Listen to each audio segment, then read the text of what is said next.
इस समरी की अगर बात की जाए तो यहाँ पर ऑथर डेविड ये मानते हैं कि लोग अपनी काबिलियत का सिर्फ 40% ही इस्तेमाल कर रहे हैं। हम में से ज़्यादातर लोग हमारे अंदर जो नेचुरल हुनर या कह लीजिए कैपेबिलिटीज़ हैं वहाँ तक पहुँच ही नहीं पाते हैं। अपनी लाइफ में डेविड ने बार बार ये साबित किया है कि वो इससे और भी ज़्यादा कर सकते हैं। वो खुद को और भी पुश कर सकते हैं, अपनी लिमिट्स को और भी बढ़ा सकते हैं। अगर उन्होंने ऐसा किया है तो आप भी कर सकते हैं। आप अपनी जिंदगी के सारे दर्द, डर और मुश्किलों को हरा सकते हैं। आप भी वो बन सकते हैं जो आपने कभी सोचा नहीं था। ये समरी आपको बताएगी कि ये सब कैसे करना है। तो चलिए इस जर्नी को हम शुरू करते हैं और पहला चैप्टर है I should have been a statistics. आइए इसे समझते हैं। डेविड न्यूयॉर्क के एक अमीर पड़ोस में पले बढ़े थे। उनके पिता का स्केटलैंड नाम से एक अच्छा बिजनेस था। ये एक रोलर स्केट रिंग था जिसमें सेकंड फ्लोर पर बार भी था। डेविड की माँ एक हाउसवाइफ थी जो उनके पिता से 17 साल छोटी थी। उनका एक बड़ा भाई भी था जिसका नाम ट्रूनिस जूनियर है। बाहर से सबको एक नॉर्मल सी फैमिली की तरह लगती थी, लेकिन असल में ऐसा था नहीं। डेविड के पिता बहुत ही गुस्से वाले थे। वो अपनी फैमिली को अपने कंट्रोल में रखते थे और उनसे हर रात स्कॉटलैंड में काम करवाते थे। डेविड उस समय सिर्फ 8 साल के थे। उनका काम था रोलर स्केट की देख रेख करना और वहां आने वाले कस्टमर्स से उसका किराया लेना। उनकी माँ वहां पर कैशियर थी। कोई भी गलती होने पर डेविड के पिता उन्हें कड़ी सजा देते थे। एक बार तो वो उनकी माँ को दूसरी मंजिल से पहली मंजिल तक सीढ़ियों से घसीटते हुए लेकर गए थे। उनके पिता ने एक बार उनकी माँ का सर दीवार पर जोर से मारा था। जब डेविड ने भागकर अपनी माँ को बचाने की कोशिश की तो डेविड के पिता ने उन्हें बेल्ट से मारा। उनकी माँ बहुत सालों तक ये सब सहती रही। डेविड हमेशा स्कूल में सोते रहते थे। जब वो पहली क्लास में थे तब रात के काम की थकान की वजह से उन्हें नींद आने लगती थी। उनके शरीर पर बहुत सारी चोटों और जख्मों के निशान थे। इन सब चीजों की वजह से वो क्लास में पढ़ाया जाने वाला कोई भी लेसन सीख नहीं पाए। और फाइनली एक दिन उनकी माँ ने डिसाइड कर लिया कि अब वो ये सब और सहन नहीं करेंगी। उन्होंने अपने हस्बैंड का एक क्रेडिट कार्ड और कार्ड ली जो वो शायद ही कभी यूज करते थे। उस समय सब सुबह का नाश्ता कर रहे थे जब उनकी माँ ने कहा कि अब बहुत हो गया और वो यहाँ से जा रही है। डेविड और उनके भाई ने जल्दी जल्दी अपने कपड़े कचरे वाले बैग में भरना शुरू कर दिया। उनके पिता उनकी माँ की बहुत इंसल्ट कर रहे थे, उन्हें बहुत ही बुरा भला बोल रहे थे, पर फिर भी वो ऐसा कर पाई। वो अपना मन बना चुकी थी। डेविड और उनकी माँ ने इंडियाना में अपनी एक नई जिंदगी की शुरुआत की जहां पर उनके नाना नानी रहते थे। वैसे डेविड दूसरी क्लास में थे लेकिन अभी भी उन्हें पढ़ना लिखना बिल्कुल नहीं आता था। पर वो लकी थे कि वहां पर उन्हें एक ऐसी टीचर मिली जो उनके साथ एक्स्ट्रा टाइम बिताने लगी। ये टीचर एक नन थी जो गुस्से वाली और थोड़ी सख्त तो थी, लेकिन उन्हें डेविड की परवाह थी। साल के खत्म होते होते वो अपने क्लासमेट की तरह ही पढ़ने लगे थे। इस टीचर ने डेविड को इंसानों के स्वभाव के बारे में भी सिखाया। जैसे उनके पिता हमेशा मुस्कुराते रहते थे, लेकिन वो बहुत ही बुरे इंसान थे। उनकी टीचर सिस्टर कैथरीन कभी मुस्कुराती नहीं थी, पर वो एक अच्छी इंसान थी और उन्होंने डेविड की बहुत हेल्प की। तीसरी क्लास में डेविड को नए टीचर मिले। अब बच्चों को कर्सिव हैंडराइटिंग में लिखना जरूरी था, पर डेविड ने अभी सिर्फ लिखना और कैपिटल लेटर में पढ़ना शुरू किया था। उन्हें कर्सिव हैंडराइटिंग में लिखना नहीं आ रहा था और फिर से उन्हें पढ़ाई में परेशानी होने लगी थी। उनके बड़े भाई इंडियाना में एडजस्ट नहीं कर पा रहे थे। वो अपने गुस्से वाले पिता और स्कॉटलैंड की बेकार सी नौकरी करने वापस चले गए। इसी बीच डेविड और उनकी माँ पब्लिक हाउस में शिफ्ट हो गए, जिसके लिए उन्हें $7 देने होते थे, जहां सरकार की तरफ से राहत और खाने के भी अरेंजमेंट होते थे। उनकी माँ एक स्टोर में काम करने लगी। उनकी माँ ने एक स्टेट यूनिवर्सिटी में एडमिशन लिया और काम खत्म करने के बाद वहां पर जाकर पढ़ा करती थी। डेविड अपने स्कूल में एक अकेले ब्लैक स्टूडेंट थे और पढ़ाई में सबसे कमजोर भी थे। उनकी टीचर ने उनका तीसरी क्लास में एक स्पेशल प्रोग्राम में एडमिशन करवाया क्योंकि उन्हें लगता था डेविड को ADHD है। ये कंडीशन है जो अटेंशन बनाए रखने और बिहेवियर को कंट्रोल करने में दिक्कत पैदा करता है। उन्हें सिखाने और उन पर ज़्यादा मेहनत करने की बजाय उनकी टीचर उन्हें क्लास से बाहर निकाल देती थी, जिससे डेविड स्ट्रेस में रहने लगे और उनके अंदर सोशल एंजाइटी डेवलप होने लगी। मतलब उन्हें लोगों से मिलने और भीड़ भाड़ से डर लगने लगा था। अब क्योंकि डेविड लेसन्स को नहीं समझ पा रहे थे तो उन्होंने चीटिंग करना सीख लिया। उन्होंने चीटिंग करके ही अपने एलिमेंट्री से हाई स्कूल तक पास किया। टीनेज में उनके अंदर बहुत गुस्सा था। उनके हाई स्कूल में 12,000 स्टूडेंट थे, जिनमें से सिर्फ 5 ब्लैक थे। डेविड ने बहुत ज़्यादा भेदभाव का सामना भी किया। उन्हें बार बार काला कहकर बुलाया जाता था, जिससे उनके अंदर बहुत गुस्सा भर गया था। एक बार डेविड और उनका कज़न भाई सड़क से जा रहे थे। एक कार वहां से गुजर रही थी। उस कार में से एक गोरे लड़के ने चिल्लाकर कहा, काले लड़कों।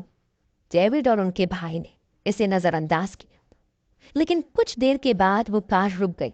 वो लड़का गाड़ी से उतरा और उसने एक बंदूक निकालकर डेविड के सर पर लगा दी। डेविड बहुत डर गए थे, लेकिन उन्होंने कुछ नहीं किया। कुछ देर के बाद वो लड़का कार में बैठा और चला गया। डेविड बहुत गुस्से में थे, क्योंकि जो लोग उनकी इंसल्ट कर रहे थे वो उन्हें जानते तक नहीं थे। डेविड एक इंसान के तौर पर कैसे है वो लोग नहीं जानते थे। उन्होंने उन लोगों के साथ कभी कुछ गलत नहीं किया था, पर फिर भी लोग उन्हें हर्ट करते थे और चाहते थे कि वो मर जाएं। अपने जूनियर साल में डेविड इन सब चीज़ों से बहुत परेशान हो चुके थे, तो उन्होंने वही कर दिया जो लोग चाहते थे। डेविड ने बैगी कपड़े यानी ढीले ढाले कपड़े और अजीब सा हेयर स्टाइल रखना शुरू किया। उनके नाना ने उन्हें उनके जन्मदिन पर एक सेकंड हैंड कार दी थी। डेविड ने उस कार पर बहुत बड़ा स्पीकर लगा दिया और बहुत ऊंची वॉल्यूम में म्यूजिक चलाना शुरू कर दिया। वो गाड़ी चलाकर स्कूल पहुंचते थे और बहुत ही तेज आवाज में हिप हॉप म्यूजिक बजाया करते थे। डेविड ने उन लोगों के साथ वैसा ही एटीट्यूड दिखाना शुरू कर दिया जैसा वो लोग करते थे। ऐसा लग रहा था कि डेविड लाइफ में कुछ नहीं कर सकते थे। वो अपने हर सब्जेक्ट में फेल हो रहे थे। वो अक्सर स्कूल से एब्सेंट रहते थे। उनकी माँ को स्कूल से एक लेटर मिला जिसमें लिखा था कि अगर उन्होंने सीनियर साल में इम्प्रूव नहीं किया तो वो ग्रेजुएट नहीं हो पाएंगे। पर असल में डेविड का एक सपना था। उनके नाना एयरफोर्स के रिटायर्ड कुक थे। उन्हें अपनी नौकरी पर बहुत गर्व था। वो अभी भी हर संडे अपनी यूनिफॉर्म पहनकर चर्च जाते थे। डेविड को पैरा रेस्क्यू में बहुत दिलचस्पी हो गई थी। ये वो सोल्जर होते हैं जो प्लेन से पैराशूट पहनकर रेस्क्यू मिशन के लिए जंप करते हैं। उन्हें लगा कि एयरफोर्स किसी को भी अपनी टीम में शामिल कर लेगी, पर वो गलत थे। डेविड को पता चला कि उन्हें एक टेस्ट को पास करना पड़ेगा। इसे ASVA भी कहते हैं, जो सेना का सेट टेस्ट होता है। उसके बाद वो बदलने लगे। डेविड ने खुद को आईने में देखा और महसूस किया कि उनकी लाइफ के लिए वो खुद जिम्मेदार है, कोई और नहीं। उनकी माँ अपने काम में बिजी हो गई थी। उन्होंने अपनी ग्रेजुएशन पूरी कर ली थी और अब वो एक यूनिवर्सिटी में इंस्ट्रक्टर की जॉब करने लगी थी। उन्होंने अपने दर्द को भुलाने के लिए दिन रात बहुत मेहनत की थी। डेविड समझ गई थी कि वो किसी पर भरोसा नहीं कर सकते और अगर उन्हें सच में एयरफोर्स में भर्ती होना है तो उन्हें बहुत मेहनत करने की ज़रूरत है। उन्होंने अपना सिर मुंडवाना शुरू कर दिया और अपने कपड़े पहनने का तरीका भी बदल दिया। उन्होंने अपने गुस्से और हिप हॉप म्यूजिक से दूर रहना शुरू कर दिया। डेविड हर रोज सुबह 5 बजे उठकर एक्सरसाइज करते और मीलों दौड़ते थे, फिर चाहे बारिश हो रही हो या बर्फ पड़ रही हो। डेविड ने याद करना शुरू कर दिया और ऐसा उन्होंने अपने हर सब्जेक्ट के लिए किया। वो पहले किताब पढ़ते थे, पढ़ी हुई चीज़ों को लिखते थे और फिर उन्हें 2 से 3 बार बोलकर रिपीट करते थे। डेविड ने 6 महीने तक ऐसा ही करना जारी रखा और फाइनली उन्होंने ASVAB टेस्ट पास कर लिया और हाई स्कूल की पढ़ाई भी पूरी कर ली। अब इस जर्नी में आगे जानेंगे द इम्पॉसिबल टास्क के बारे में। मतलब ये कि जब डेविड की ट्रेनिंग शुरू हुई तो उनकी हाइट 6'2" और वजन 175 पाउंड था। वो सबसे बेस्ट थे। उन्होंने running, push up, sit up, flutter kicks में बहुत अच्छा परफॉर्मेंस दिया। हालांकि पैरा रेस्क्यू के लिए उन्हें अच्छी स्विमिंग आना भी बहुत ज़रूरी था, पर डेविड उसमें अच्छे नहीं थे क्योंकि वो गरीब थे। तो उनकी माँ उनका एडमिशन किसी भी स्विमिंग क्लास में नहीं करवा पाई थी। वहाँ उन्हें कई पानी वाली एक्सरसाइज से गुजरना पड़ता था। इंस्ट्रक्टर पानी के अंदर उनके कॉन्फिडेंस को चेक करते थे। कई बार रेस्क्यू मिशन में सोल्जर को पानी के अंदर कूदना होता है, वो भी समुद्र में। डेविड को बहुत मुश्किल हो रही थी। उनका परफॉर्मेंस स्कोर बहुत कम था। सिर्फ 10 हफ्ते की अंडर वाटर ट्रेनिंग थी और उसके बीच में उनका मेडिकल चेकअप और ब्लड टेस्ट भी होने वाला था। चेकअप के दौरान डॉक्टर्स को पता चला कि डेविड को सिकल सेल की प्रॉब्लम है। इसका मतलब है कि ज़्यादा एक्सरसाइज करने से उन्हें हार्ट अटैक हो सकता है। उन्होंने तय किया कि ये डेविड पर छोड़ दिया जाए कि वो आगे ट्रेनिंग जारी रखना चाहते हैं या नहीं। डेविड पानी के अंदर ट्रेनिंग की मुश्किल को और बर्दाश्त नहीं कर पा रहे थे। उनके रिकॉर्ड में उनके पीछे हटने का कारण सिकल सेल बताया गया, लेकिन डेविड जानते थे कि उन्होंने हार मान ली है और उन्होंने खुद को पुश करके कड़ी मेहनत नहीं की है। वो खुद से बहुत नाराज थे। उन्होंने अपनी जिंदगी को चेंज करने का एक मौका गवा दिया था। वहां से छुट्टी मिलने के बाद डेविड ने एक हॉस्पिटल के कब्रिस्तान में सिक्योरिटी गार्ड की जॉब ज्वाइन कर ली। वहां पर वो बहुत ही कम पैसों में काम कर रहे थे। अपने फेलियर से डील करने के लिए डेविड हद से ज्यादा खाने लगे। वो एक ही बार में डोनट का पूरा डिब्बा खत्म कर लेते थे। इस तरीके से उनका वजन बढ़कर के 300 पाउंड हो गया था। एक रात हॉस्पिटल में डेविड को एक लड़के से बात करने का मौका मिला जो इको लैब में काम कर रहा था। ये एक टेस्ट कंट्रोल कंपनी थी। उसने कहा कि उसे फ्री में एक ट्रक मिलता है और उसके ऊपर हुक्म चलाने वाला बॉस नहीं। उसे डेविड की सैलरी से 30% ज्यादा मिलता है। तो डेविड इस काम को करने के लिए तैयार हो गए। हालांकि वहां पर काम करना बहुत ही मुश्किल था। डेविड को पूरी रात एक रेस्टोरेंट से दूसरे रेस्टोरेंट में चूहे और कॉकरोच पकड़ने का काम करना पड़ता था। वो रेस्टोरेंट की गंदी किचन में चूहा पकड़ने का ट्रैप लगाते और कॉकरोच मारने वाला स्प्रे करते थे। अगर आपको पता चल जाए कि इन रेस्टोरेंट्स के किचन कैसे है तो आप वहां पर कभी भी खाना नहीं खा पाएंगे। डेविड ने कुछ महीनों तक यही नौकरी की। एक बार एक रेस्टोरेंट में उन्होंने किचन की बेसिन के नीचे कॉकरोच का बहुत बड़ा घर देखा। उन्होंने उस पर स्प्रे किया तो सारे कॉकरोच बाहर निकल आए। कुछ दीवार पर रेंगने लगे और कुछ उड़ करके डेविड के सर पर और कंधों पर बैठ गए। तब उन्हें महसूस हुआ कि बस अब बहुत हो गया। वो उस रेस्टोरेंट से भाग गए और अपना काम का सारा सामान वहीं पर छोड़ दिया। जब वो घर पहुंचे तो उन्होंने सबसे पहले नहाकर खुद को साफ किया। जब वो नहाकर बाहर आए तो डेविड ने टीवी पर एक कमर्शियल देखा। वो नेवी सील के लिए था, जो कि दुनिया की सबसे मुश्किल ऑपरेशन फोर्स होती है। उसमें कमांडिंग ऑफिसर बोल रहे थे कि हमें ऐसे आदमी की जरूरत है जो एवरेज होना पसंद नहीं करता और जिसमें हर चैलेंज को पार करने का जज्बा हो। डेविड को फील हुआ कि इनडायरेक्टली ये उन्हीं के लिए कहा जा रहा है।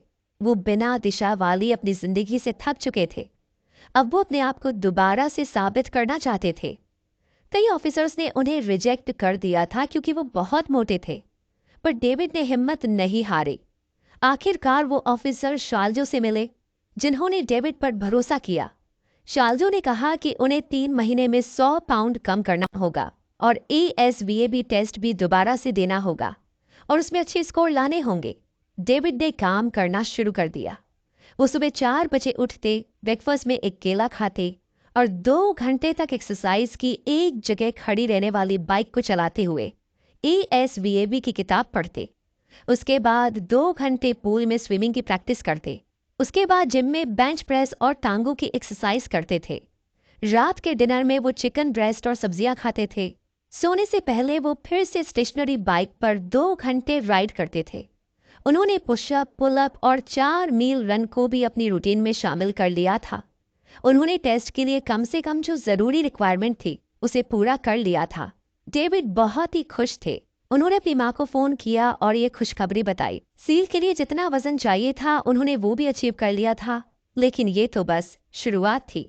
और इसी के साथ अब आगे जर्नी में जानेंगे टेकिंग सोल्स, यानी कि बर्ड एस नेवी सील बनने के लिए 6 महीने की ट्रेनिंग होती है।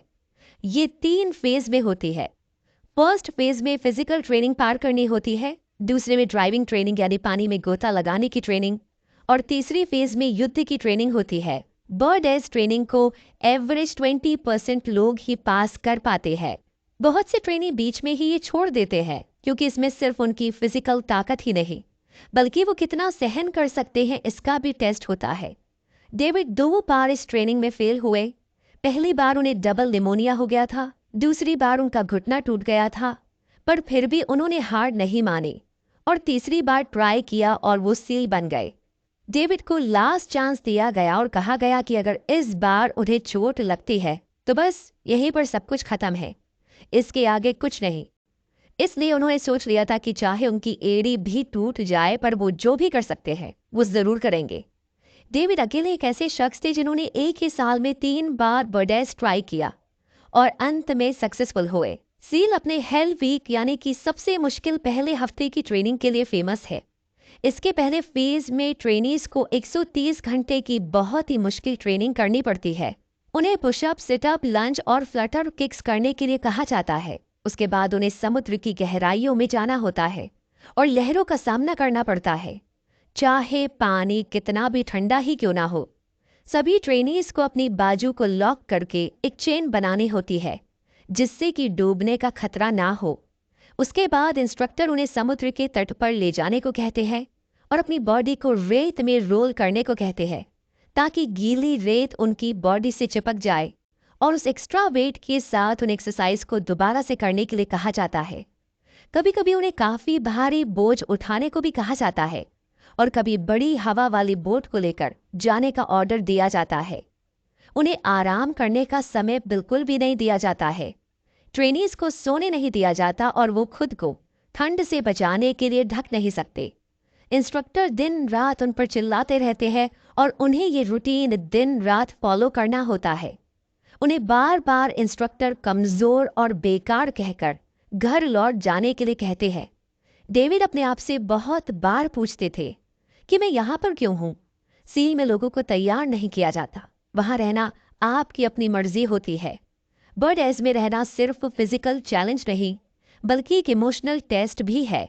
बहुत सारे ट्रेनी तो इसे बीच में ही छोड़कर चले जाते हैं। उन्हें 3 बार घंटी बजाकर हेलमेट को सीमेंट के पैच पर छोड़ना होता है, पर डेविड उनमें से एक नहीं बनना चाहते थे। डेविड ने अपने दिमाग को कैसे शांत रखना है ये सीख लिया था। डेविड ने अपने इंस्ट्रक्टर को दिखाया कि वो और उनके साथी उनका हौसला नहीं तोड़ सकते, चाहे जितनी भी मुश्किलें आए और चाहे वो जैसे भी शब्द यूज करके उनकी इंसल्ट करे। डेविड और 5 आदमियों का ग्रुप बन गया था जो उनकी तरफ बहुत स्ट्रांग रहे और उनमें से किसी ने भी हार नहीं मानी। एक बार एक टेस्ट हुआ जिसमें उन्हें 4 मील तक अपने कंधे पर भारी हवा वाली बोट को उठाकर भागना था। इंस्ट्रक्टर बस उन्हें बैठकर देख रहे थे और कॉफी पी रहे थे। डेविड को वो अपने दुश्मन जैसे नजर आ रहे थे। जिन भी मुश्किल एक्सरसाइज से उन्हें गुजरना पड़ रहा था वो और उनकी टीम उन सबसे थक चुके थे। डेविड ने अपने साथियों का उत्साह बढ़ाया। उन्होंने अपने साथियों से कहा, इंस्ट्रक्टर्स को दिखा दो कि हम किस मिट्टी के बने हैं। उन्होंने बोट को और ऊपर उठाया और तेजी से भागना शुरू कर दिया और बार बार चलाने लगे, तुम हमें नहीं हरा सकते। डेविड ने इस जज्बे को टेकिंग सोल्स कहा, यानी कि इसमें हमें अपनी आत्मा या जान लगानी है। जब आपको चिढ़ाने वाले लोगों को लगे कि वो जीत रहे हैं तो उनका सामना कीजिए, उन्हें गलत साबित कीजिए, उन्हें दिखा दीजिए कि आप कितने स्ट्रांग है और आप उनसे डरते नहीं हैं। बर्डेस में तीसरी बार में वो बाहर निकाले जाने की कगार पर थे। बहुत मुश्किल फिजिकल ट्रेनिंग की वजह से उनकी राइट एड़ी में फ्रैक्चर हो गया था। हर एक कदम चलने में उन्हें बहुत दर्द से गुजरना पड़ रहा था। पर डेविड क्या करते थे कि हर सुबह 3 बजे उठ जाते थे। फिर पहले वो एक मोटी सॉक्स पहनते थे, उसके ऊपर एक डक्ट टेप की कई लेयर लपेटते थे, फिर उसके ऊपर दूसरी मोटी सॉक्स पहनते थे और एक बार फिर से टेप लपेटते थे और फिर वो अपनी ट्रेनिंग के लिए बूट पहनते थे। डेविड ने ऐसा लेफ्ट पैर में भी किया। इसके बाद ही वो भागना शुरू करते थे। पहले पहले उन्हें बहुत ज्यादा दर्द हुआ, पर बाद में डेविड को कुछ भी महसूस होना बंद हो गया। जब वो फिजिकल ट्रेनिंग करते थे तो वो खुद से बातें करते थे। वो खुद को याद दिलाते थे कि ये उनकी दिली ख्वाहिश थी कि नेवी सील बने और ये उनका आखिरी मौका है। डेविड अपने पैर के लिए इसी तरीके का इस्तेमाल करके अंत तक टिके रहे। दूसरी फेज में एक एक्सरसाइज थी जिसमें उन्हें 100 मीटर तक 16 पाउंड वजन कमर पर बांधकर तैरना था और 80 लीटर पानी के टैंक उनकी बॉडी से बांधे गए थे। इन सब के साथ उन्हें पानी की ऊपरी सतह पर ही रहना था और डेविड ये भी करने में कामयाब रहे। ट्रेनिंग के आखिरी दिन इंस्ट्रक्टर ने उन्हें बहुत सारे पुशअप, सिटअप, बर्पेस और फ्लटर किक्स करने के लिए कहा और उन्होंने सभी ट्रेनी को अपने हाथों से गड्ढा खोदने के लिए भी कहा। उसके बाद उस गड्ढे में उन्हें खुद को गले तक दबाने के लिए कहा गया। डेविड एक्सरसाइज करते हुए हंसने लगे। इस तरह के चैलेंज अब मुझे टॉर्चर नहीं करते थे। उन्हें देखकर इंस्ट्रक्टर ने उन्हें बाहर निकलने के लिए कहा क्योंकि उन्हें बहुत मजा आ रहा था। Finally David navy seal officer बन गए। उनकी मां उनकी ग्रेजुएशन सेरेमनी में आई थी। वो नेवी सील हिस्ट्री के उन चुनिंदा 36 अफ्रीकन अमेरिकन लोगों में से एक थे जो ये कीर्ति हासिल कर पाए थे। तो एक बुरे बचपन से निकला हुआ बच्चा जिसे बहुत ही कम पढ़ना लिखना आता था, जो एक विद्रोह करने वाला टीनेजर था जिसने कभी बहुत ही कम पैसों के लिए काम किया था, अब वो नेवी सील का एक सम्मानित शख्स बन गया था। तो डेविड ने अपने माइंड को कंट्रोल करके हर मुश्किल को पार किया और हमेशा आगे बढ़ते रहे। इसी के साथ हम पहुंच गए हैं इस समरी के कंक्लूजन पर, यानी कि इस कहानी से, इस समरी से हमने क्या कुछ सीखा। आइए एक बार फिर से दोहराते हैं। तो मुद्दा मामला ऐसा है कि डेविड के लिए बस यही सब कुछ खत्म नहीं था। वो अपने आप को चैलेंज करने के लिए बहुत सारे रास्ते निकालते रहते थे। उन्होंने आर्मी रेंजर्स से स्कूल ज्वाइन किया और वहां से ऑनर मैन अवार्ड से ग्रेजुएट हुए। डेविड ने 2 साल हायरिंग ऑफिसर के रूप में भी काम किया।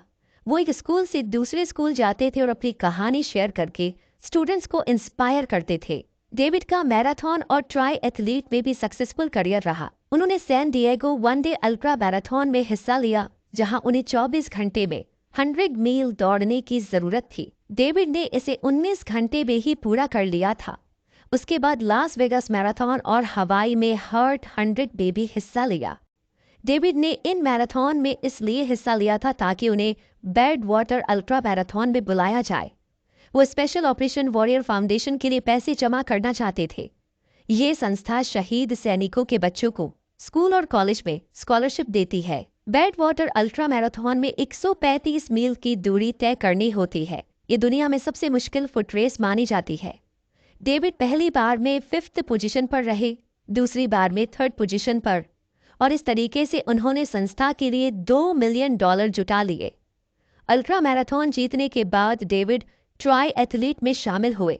उन्होंने 2006 में अल्ट्रामैन वर्ल्ड चैंपियनशिप और 2008 में आयरन मैन वर्ल्ड चैंपियनशिप में हिस्सा लिया, जैसे वो हमेशा करते हैं। उन्होंने अपने माइंड और बॉडी को तैयार कर लिया था। वो सुबह जल्दी उठकर बहुत दूर तक दौड़ते थे, कई घंटों तक स्विमिंग करते और बाइक पर पसीना बहाते थे।